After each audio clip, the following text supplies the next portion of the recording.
Magandang araw mga bossing. Sa naghahanap po dyan ng low mileage na 7-seater automatic transmission, baka makursunadahan nyo itong ating metallic gray na Toyota Avanza 2021 and year model. Mileage nito is only 14,000 kilometer. So panalo natin to sa bidding, sa trade-in mga boss. Okay, so ang tinakbo lang nito mga bossing, ito po 14,643. So kararating lang to nung nakarang araw mga bossing. Pinalinis lang natin ang bahagya, pero tingnan mo naman, alagang alaga yan mga boss. Naka-carpet mga bossing oh. Yan, yayamaning carpet pa yan mga boss oh. Hindi siya floor matting, carpet talaga siya mga boss. Buo. Okay, tapos naka dual aircon.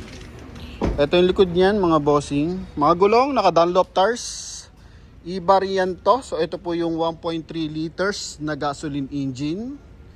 May garnish sa taillight, sa kanyang door handle, tsaka sa kanyang headlight. So pakita lang natin to kabilang side. Price natin dito mga bossing, 630,000. Kasama na dyan yung transfer of ownership mga bossing. So kagandahan dito kasi rear wheel drive to mga boss. So kung yung mga lugar nyo akyatin or kaya marami kayo sa pamilya na laging lumalabas, ito yung the best mga bossing. So less maintenance, lalo na sa mga kalampag kasi hindi kalampagin yung ganito. Yung mga rear wheel drive like Fortuner, Innova, Avanza, yan mga bossing ha.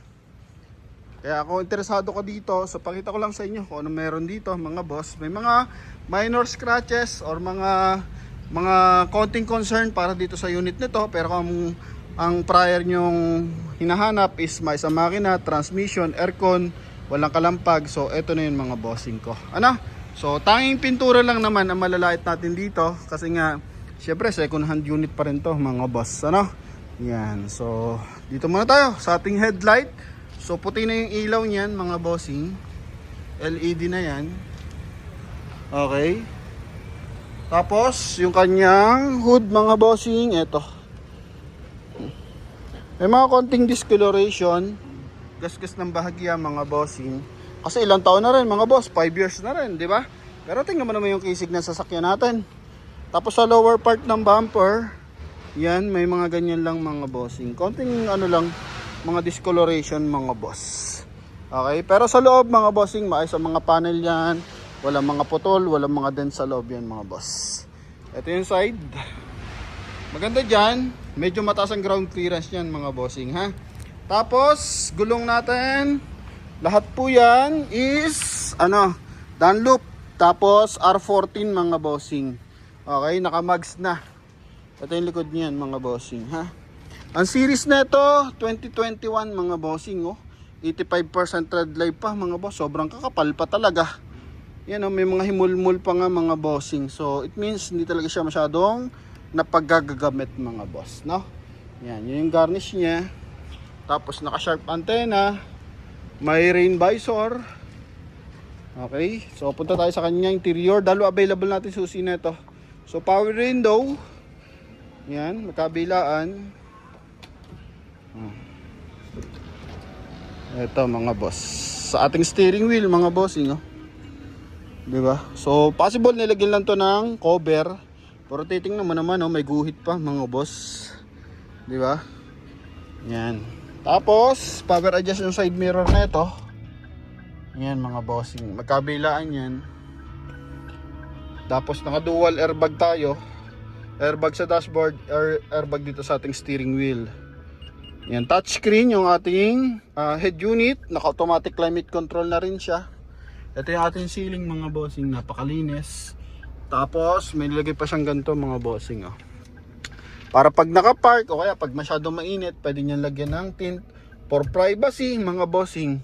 So pag may ganito kasi removable na cover, pag gabi mga boss, syempre tatanggalin mo yan kasi madilim mga bossing oh.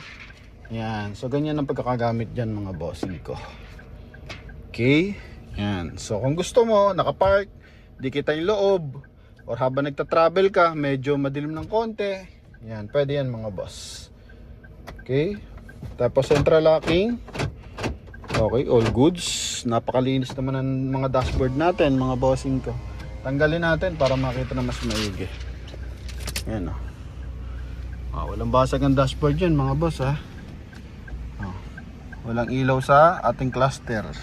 Kumbaga yung warning lights mga boss. Maliban sa etong kulay red na to. So sa ano yan, handbrake. Tapos sa pinto yung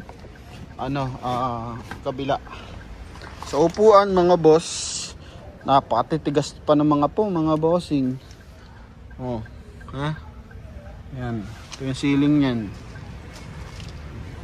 Pedal mga boss, may mga guhit-guhit pa oh.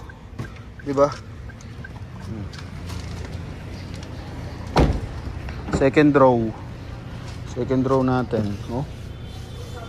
Wala masyadong kagas-gas mga bossing. May mga markings pa. Floor matting niya.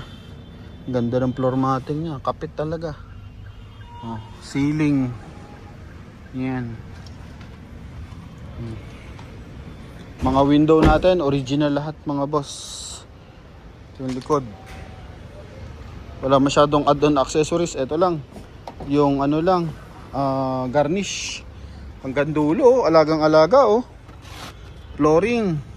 Puting-puti. Wala nangangalangalawang dyan mga boss oh. Diba? Upuan sa likuran para hindi na gagamit masyado. Mga boss, ceiling niya no.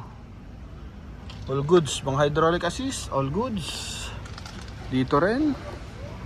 Ilaw, walang basag. Yan, magkabilaan yan. Gas-gas na ng konti sa bumper.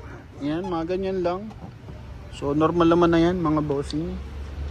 Pinapakita pa lang din natin kasi yung iba, syempre, alam mo naman, mas gusto nila mas transparent. So yun din ang gusto natin. So sa mga buyer na gusto magpadala ng mekaniko, gusto pa-check up yung ating unit, wala namang problema mga bossing ko. Okay? Yan. Mas pabor sa atin yan mga boss para mas mabilis yung decision making. Ayan. So meron naman dito na punta, minsan nagpapa-check up, tapos babalikan. Pagbalik nila, para deposituhan, wala na yung unit. Yan, nakaraan meron tayo sa Montero natin na blue. Tresado. Yun nga lang mga boss, na-delay sila kasi hindi agad nila dispose yung kanilang BIOS.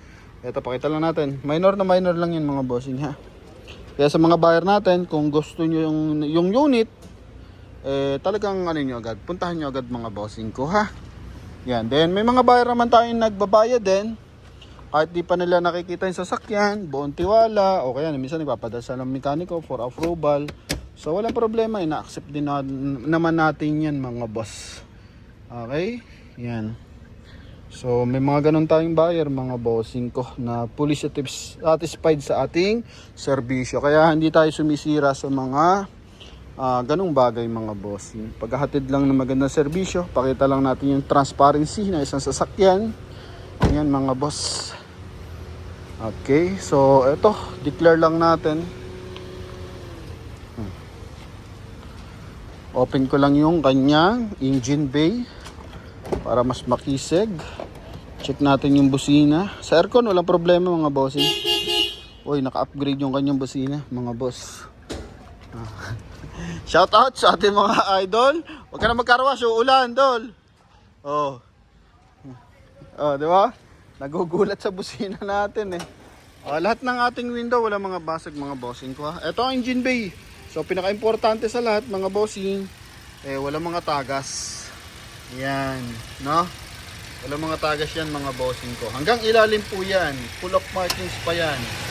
Markings dito, markings dyan, di ba? Yan mga bossing ha. Panel natin. Ayan mga panel natin mga boss. Ito clip lang naman to mga bossing. Parang ganito. Yan. So may pin lang siya.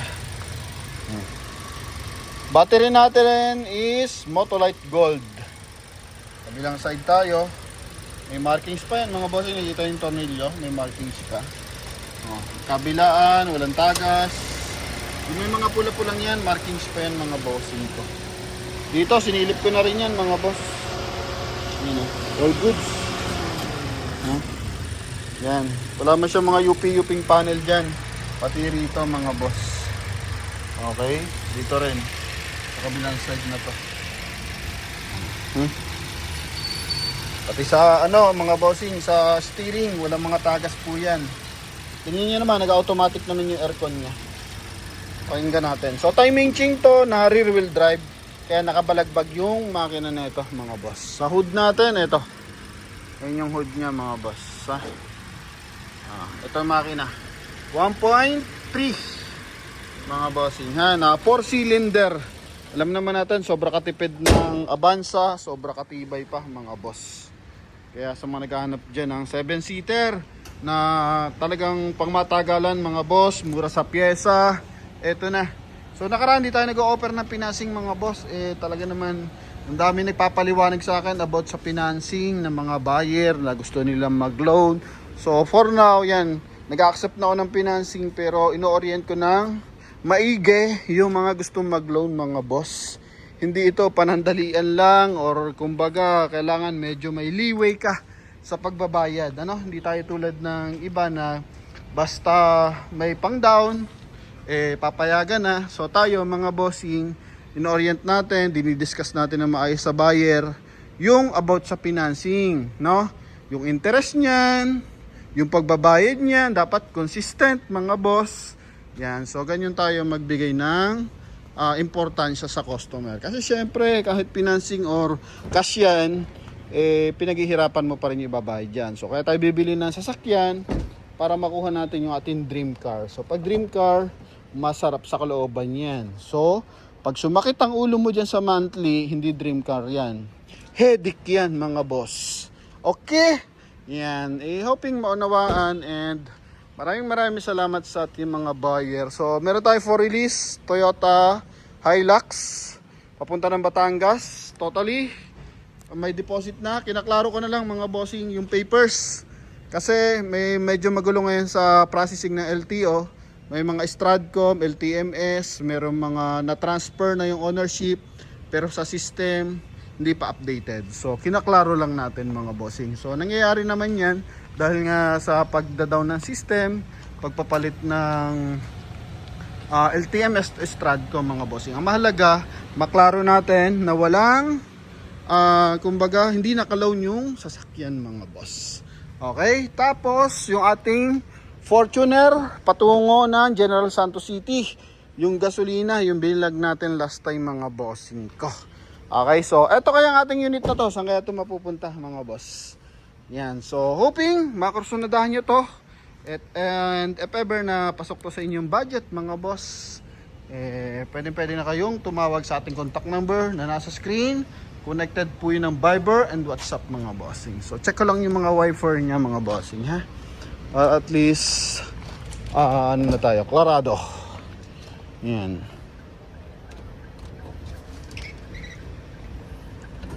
Tubig sa likod. Tubig sa likod, paano ba 'yon? Oops, ito. Nagwa-wipe siya. May tubig ba dito? O may tubig dapat Ito. So clear lang natin kung saan mga boss yung tubig sa likod.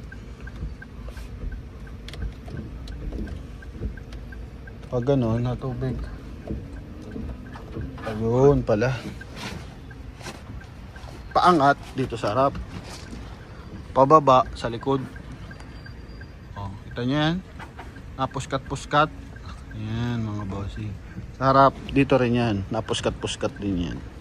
So yun lang naman mga bossing ko. Pasensya na kayo. Ha? Yan ha. Okay. Tagas na mga bossing. So yun lang. Napakalinis naman Ganda ng kanyang carpet na nilagay. Kapit na kapit talaga.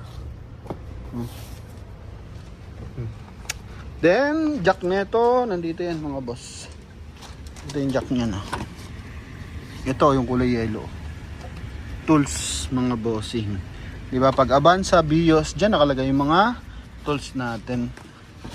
Tsaka jack. Hindi na natin mabalik. Yan mga boss. Ilalim. Ha? 100% hindi binaha yung ating unit mga bossing ko. So yun lang mga boss. Sa mga nakaka-interest dito, tawag na mga bossing ko. Isang busina. Yun mga boss. Thank you mga bossing. Salamat sa pagsubaybay mga boss. Thank you. Ingat po.